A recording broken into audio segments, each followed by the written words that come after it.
Welcome everyone, this is Sakot speaking, and today let's look into the dual blades in Monster Hunter World.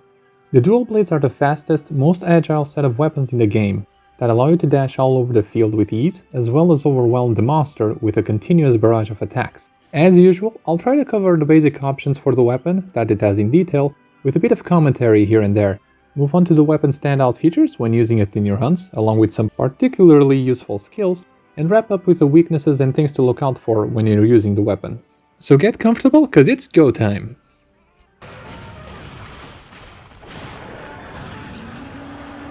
Before we begin diving into combos, I feel it is important to mention that the dual blades has three modes.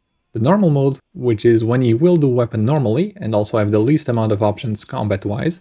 The demon mode, which consumes your stamina continuously while it's active, improves your movement speeds, adds new attacks such as the blade dance and evade shot, and even changes the dodge animation into a faster, more mobile version. And then there's the archdemon mode, which is the middle option between normal and demon mode, being triggered by doing enough hits in demon mode. In this one, your movement speed and dodges are normal, but you have some attack options you didn't have in normal mode, as you'll then see. So, let's take a look at what you can do in normal mode. You have your basic 3-input combo, which ends up dealing 6 hits, and can be used to do a reasonable amount of damage. Then you have the lunging strike, which moves your character forward while attacking, and is useful to adjust your position, be it to get closer or evade an attack. This move can be connected into the middle of the basic combo, and then connected later into a round slash. Then if you have the slinger ammo, you have the option to do an evade shot in the middle of the basic combo. This is an excellent option to avoid getting hit from an incoming attack in the middle of your basic combo. And a slight cost for stamina, just be aware you can't use it after using a lunging strike. Moving on, the demon mode, your basic combo is improved into a faster, more damaging version that ends up dealing 9 hits, yes, I counted them. In this mode the lunging strike changes into the demon flurry rush. That, as before, can be used in the middle of the basic combo, but now covers much more distance and deals many more hits to a nearby monster. It's a great attack I always find myself using, either to escape from attacks when I can predict them in time, and it doesn't spend any stamina when using it. You continue to have the option to connect it with a round slash, and then connect this into a second round slash. A move that gets unlocked in the mode, it is the blade dance, a mode that locks you in place in order to deal a continuous string of fast, hard-hitting attacks. Because of this, it's best used when the monster is flinching or has fallen down. After the combo ends, you can also use the evade shot if you need a quick getaway, and with all these options in mind, the demon mode can be your best option to deal damage and stay out of harm's way. Just be mindful to turn the mode off before your stamina drains out. And then there's the archdemon mode. Here the basic combo remains the same as the normal mode, but you can now connect it with the demon flurry, a lesser version of the blade dance.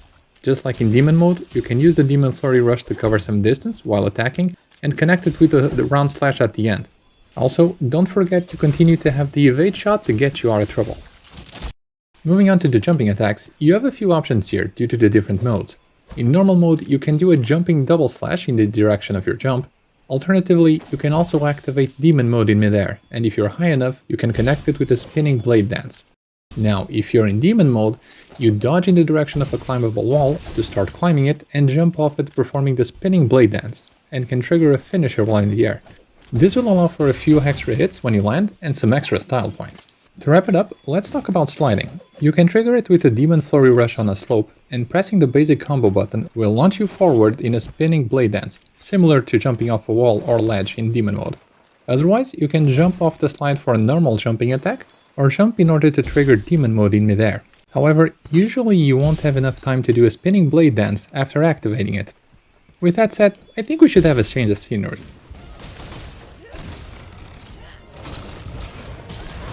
The greatest assets the dual blades gives the player is speed and mobility, since demon mode improves your movement, dodges and attack speeds. With some foresight and knowledge, it becomes instinctive to evade attacks and remain on the offensive. With moves such as the evade shot or the cloud attack, you can continuously be styling on your prey. Just be aware it's hard to predict every incoming attack.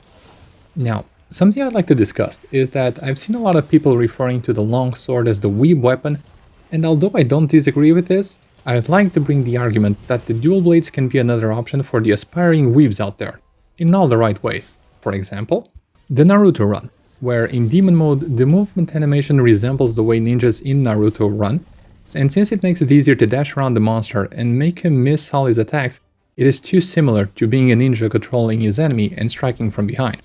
Even running up the walls feels like ninjas in Naruto defying the laws of gravity, and don't we all wish we could? Additionally, the evade is so fast and smooth, it feels amazing when you manage to pull off a perfect dodge from an incoming attack. And then there's even the evade shot, that gives you yet another option to reposition yourself during a combo, if you're thinking you're about to get hit. All in all, I feel the moveset we discussed so far makes you feel like a real ninja. And what we would not love to just go, grab their kunais and style all over a giant monster. But there's even more! You also have the possibility of performing a claw attack after you do a second round slash in demon mode, and if it hits, it will allow you to grab the monster and then do a spinning rising slash. It's a series of attacks on a specific part of the monster that will tenderize the area.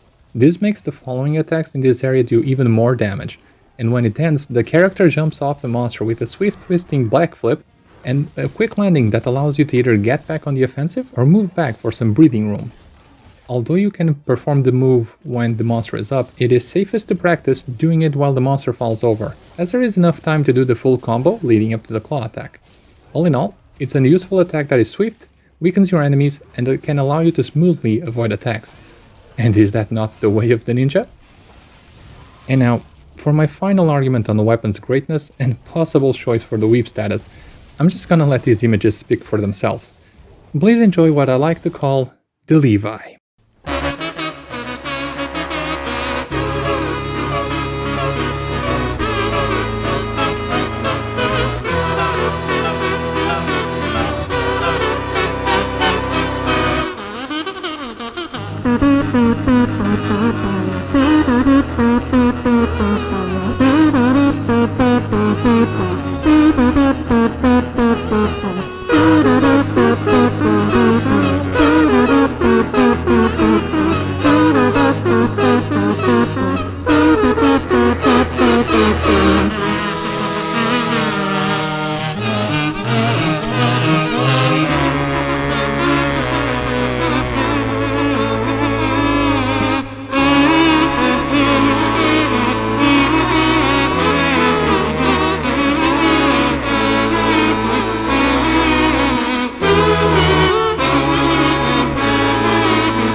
Now, I don't know about you, but who didn't want to be like LEVI slaughtering titans? I sure did. You can even use the wedge beetles as a pretend omnidirectional mobility gear for better positioning. Or you can just go straight for the nape. There are two things to watch out for when you're using the dual blades. The more noticeable one is that the stamina drains while you're using demon mode, and other moves such as the clutch, grapple attack and evade shot. Be sure to deactivate it and let your gauge recover, or you'll stop dead in your tracks, or you won't even be able to evade when you need to. Also, bring rations and meat to keep the gauge maxed out and getting more time in demon mode. The second one, which is easier to lose track of, in my opinion, is the weapon's sharpness. By dealing so many hits so quickly, it is easy to lower the sharpness to the points where your attacks barely do damage, or even bounce off the monster, so get ready to hunker down and watch yourself sharpen the weapon quite a bit. Although you can sharpen in combat, it is easy to get interrupted mid-animation and having to start over, so I recommend you make sure to either be out of the range of the monster, or just try to sharpen when your prey is running away. Keep these two things in mind, so you don't have to stop at the worst moment possible. As always, these are the aspects of the weapon that I felt were important to bring up when presenting it to new players, or even mention when discussing the weapon with more experienced players of the series, while I was using them myself for my hunts. Therefore, this is not the meta insta-victory sub 5 minutes quest completion method, just more of a presentation on what the weapons can do for the people that want to give them a try, be they newcomers to the series or older players in the game. The best advice I can give is take the blades out for a spin, see if you like how they feel, and do try them for a few hunts so you can get accustomed to them. With this, welcome to the end of the video. I hope you enjoyed it, as I loved learning more about the dual blades and making this video for you. Of course, I still want to know if there's anything I might have missed that you wanted to see, or something different you'd like me to try and do in the next video, or even if there's any particular aspect you really liked here, just so I can try and replicate it in the next. On that topic, I am planning on making a video regarding the Sword and Shield, so if you'd like to see it, do subscribe so the video appears in your feed when it's released, so click the bell icon so you can get notified once the video is out. As always, thank you very much for watching, and I do hope to see you in the next video. Until then, good hunting!